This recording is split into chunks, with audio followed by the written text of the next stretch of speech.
کیا تم نے کبھی اس ہوا کی چیخ سنی ہے جو ہڈیوں کو چیر دے؟ کیا تم نے کبھی وہ لمحہ سوچا ہے جب طاقت، غرور اور تکبر سب ایک لمحے میں ریت بن جائیں؟ یہ وہ کہانی ہے جس میں انسان اپنی طاقت پر اتنا نازا ہوا کہ اپنے رب کو بھول بیٹھا، اور پھر ایک ایسی خاموش چیخ نے اسے نگل لیا جس کی گونج آج بھی ویران ریگستانوں میں سنائی دیتی ہے۔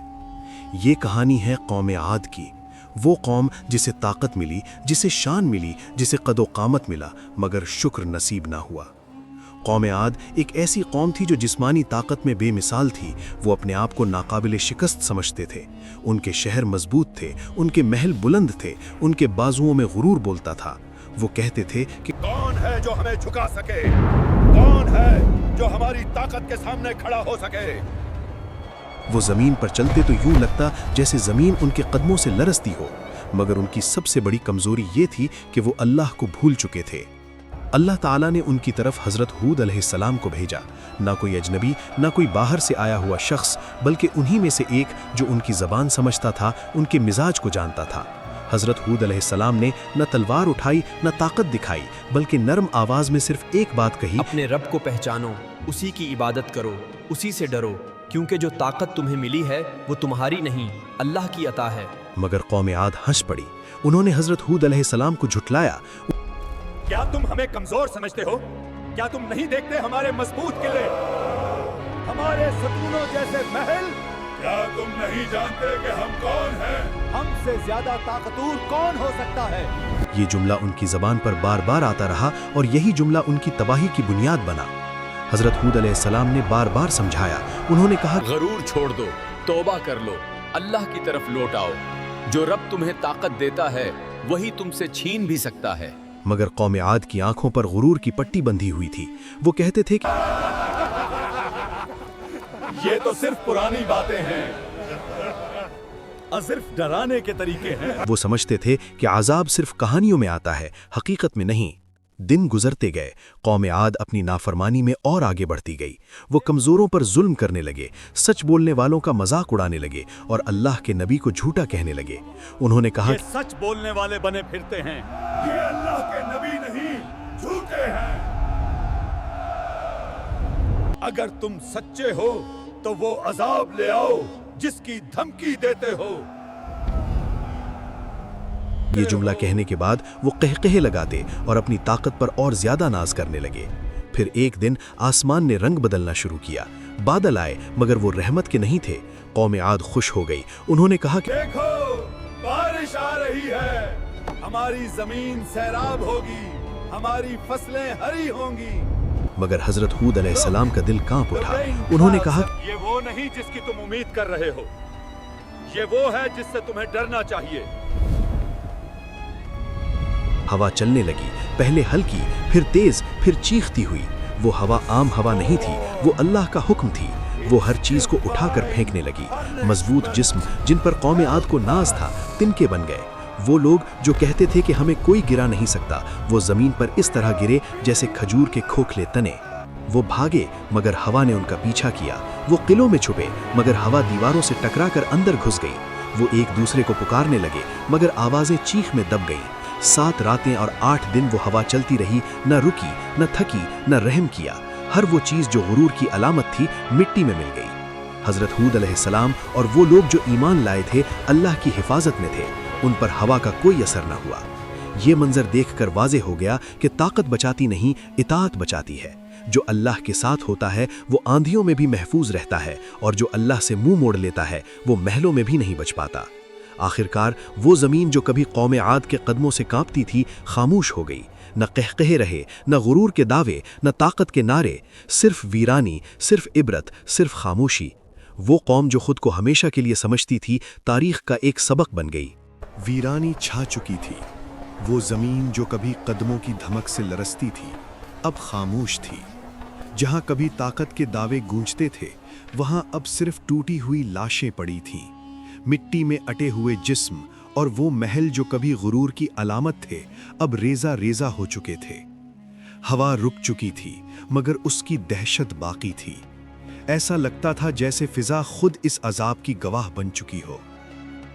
قوم عاد کا انجام مکمل ہو چکا تھا، مگر کہانی ابھی ختم نہیں ہوئی تھی، کیونکہ اللہ کا عذاب صرف تباہی نہیں ہوتا، وہ ایک پیغام ہوتا ہے، ایک اعلان، ایک ایسا سبق جو آنے والی نسلوں کے لیے چھوڑ دیا جاتا ہے۔ حضرت ہود علیہ السلام اس ویرانے میں کھڑے تھے۔ ان کی آنکھوں میں خوشی نہیں تھی، غرور نہیں تھا، بلکہ درد تھا۔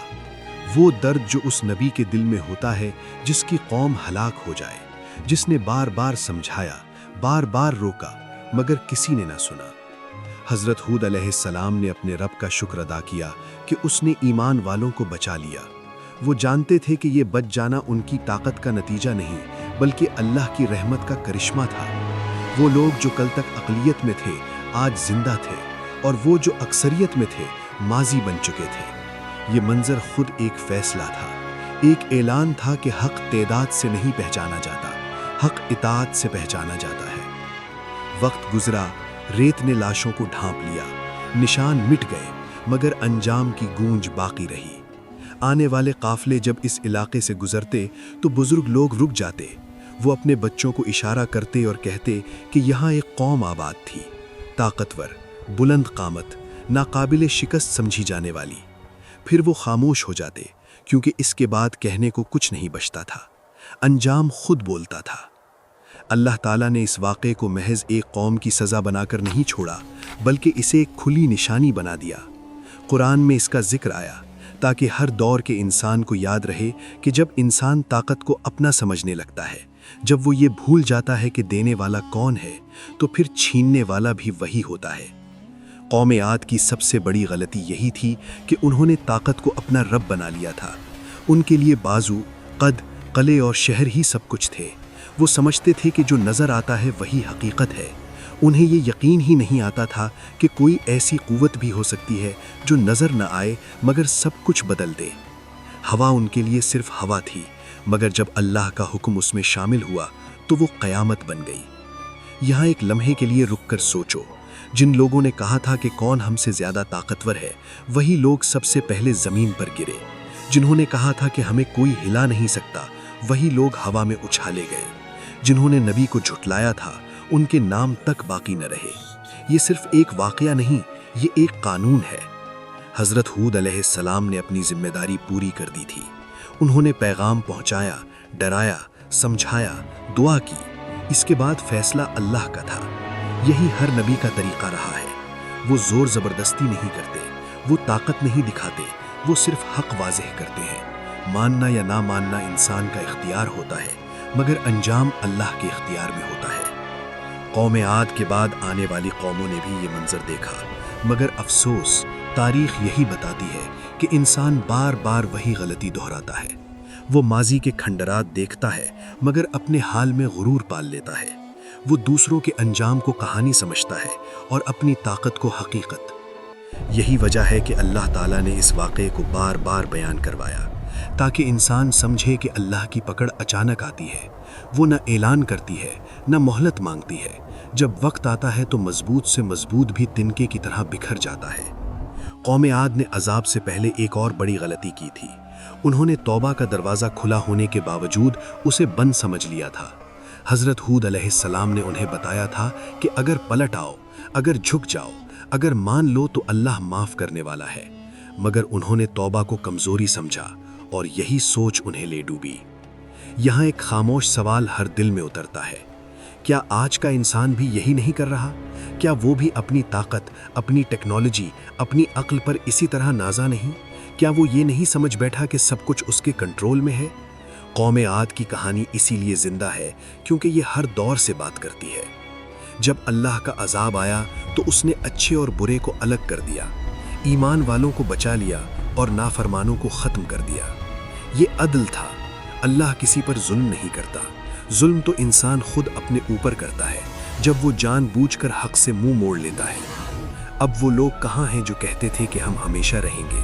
کہاں ہیں وہ آوازیں جو نبی کا مذاق اڑاتی تھیں؟ کہاں ہیں وہ ہاتھ جو کمزوروں پر اٹھتے تھے؟ سب مٹ گئے، صرف ایک چیز باقی رہ گئی، اور وہ ہے عبرت۔ یہ واقعہ ہمیں یہ بھی سکھاتا ہے کہ اللہ کی رحمت اور پکڑ دونوں حق ہیں۔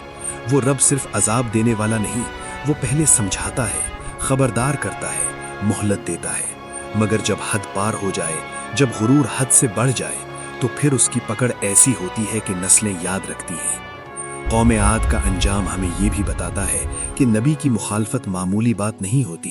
یہ صرف ایک انسان سے اختلاف نہیں ہوتا، یہ دراصل اللہ کے پیغام کو ٹھکرانا ہوتا ہے، اور جب پیغام کو ٹھکرایا جائے تو انجام پیغام سے زیادہ سخت ہو جاتا ہے۔ آخر کار یہ ویرانہ خود ایک گواہی بن گیا۔ ریت کے نیچے دبی ہوئی لاشیں، ٹوٹے ہوئے ستون اور وہ خاموش فضا، سب کہنے لگے کہ طاقت کا انجام یہی ہوتا ہے جب وہ شکر کے بغیر ہو، جب وہ اطاعت کے بغیر ہو۔ یہ کہانی یہاں رکتی نہیں، بلکہ ہر اس دل میں زندہ ہو جاتی ہے جو غرور کی طرف بڑھ رہا ہو۔ یہ ہر اس آنکھ کے لیے ہے جو اپنی طاقت پر فخر کرتی ہو۔ یہ ہر اس انسان کے لیے ہے جو یہ سمجھتا ہو کہ وہ محفوظ ہے۔ اب ذرا سنو اور دل میں اتارو، اگر قوم عاد جیسی طاقتور قوم نہ بچ سکی تو کون بچ سکتا ہے؟ اگر ان کے محل نہ بچ سکے تو ہمارے سہارے کیا حیثیت رکھتے ہیں؟ اگر ان کے جسم کام نہ آئے تو ہماری تدبیریں کیا کر لیں گی؟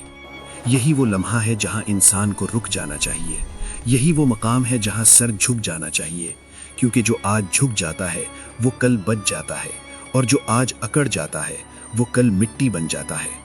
یہی قوم عاد کی کہانی کا آخری پیغام ہے، ایک ایسا پیغام جو خوف بھی دلاتا ہے، آنکھیں بھی کھولتا ہے اور دل کو ہلا دیتا ہے۔